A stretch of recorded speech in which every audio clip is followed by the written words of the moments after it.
မောင်ရေအဖိတ်ခေါ်ပဲရောက်ချလာပြီးနှုတ်မဆက်ပဲအဆက်သက်ဖြစ်သွားရတယ်နော်။မောင်အပေါ်နေထွေးကျင်တာပြပြီးအချစ်တွေရောတရားတွေရောပေးပြီးချက်ထားရတယ်နော်။ငါကလေးကတရားတွေနဲ့ပြည့်နှက်နေတဲ့မိန်းမတစ်ယောက်ကိုမောင်ကပါတရားထပ်ပေးခဲ့တော့ဘယ်လိုရှင်တန်ရမှာလဲမောင်ရဲ့။ကျမကအိမ်တော်တဲ့ကလေးမိတစ်ယောက်ပါ။ကလေးတစ်ယောက်ရှိပါတယ်။ပြောရင်အစမပြေတဲ့အိမ်တော်ကြီးတစ်ခုပေါ့။အမျိုးသားကဖောက်ပြန်ကလေးကစကားများတိုင်းဆဲဆိုပြီးလက်ပါတက်ပါတယ်။သွေးထွက်တန်ယူဖူးရောင်နေအောင်လဲခလေးရှိမှရိုက်ပါတယ်။ခလေးကလည်းသူ့အဖေဆိုသိအောင်ကြောက်တော့တာပါပဲ။ချစ်ခင်နဲ့တမ်းမှုမရှိတာယာမှုမရှိတော့တဲ့အိမ်တော်ကြီးကိုအဆုံးသတ်ဖို့ပြောတော့လဲလက်မခံမကွဲပေးပြန်ပါဘူး။သူ့ရဲ့ဒေါသကိုသူ့မိသားစုလည်းသိပါတယ်။ဒီလိုနဲ့ပို့ပြီးအေးဆက်လာပြီးအထီးကျန်လာတဲ့ဘဝမှာ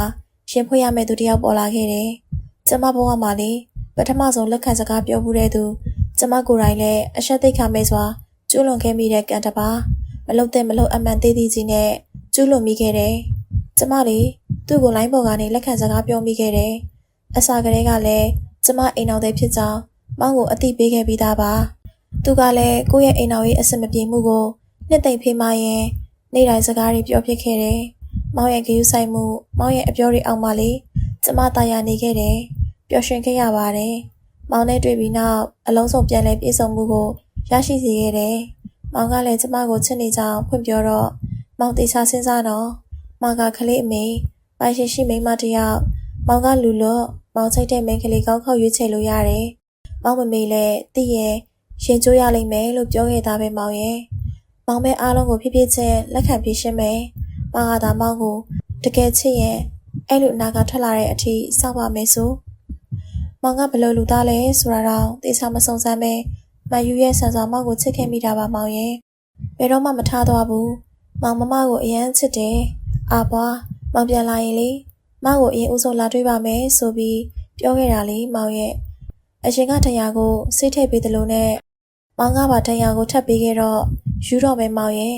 မောင်အမြင်ပါလေမောင်ကအဲ့ဒီလောက်တောင်အပေါ်သားဆန်နေလို့လားမောင်ရဲ့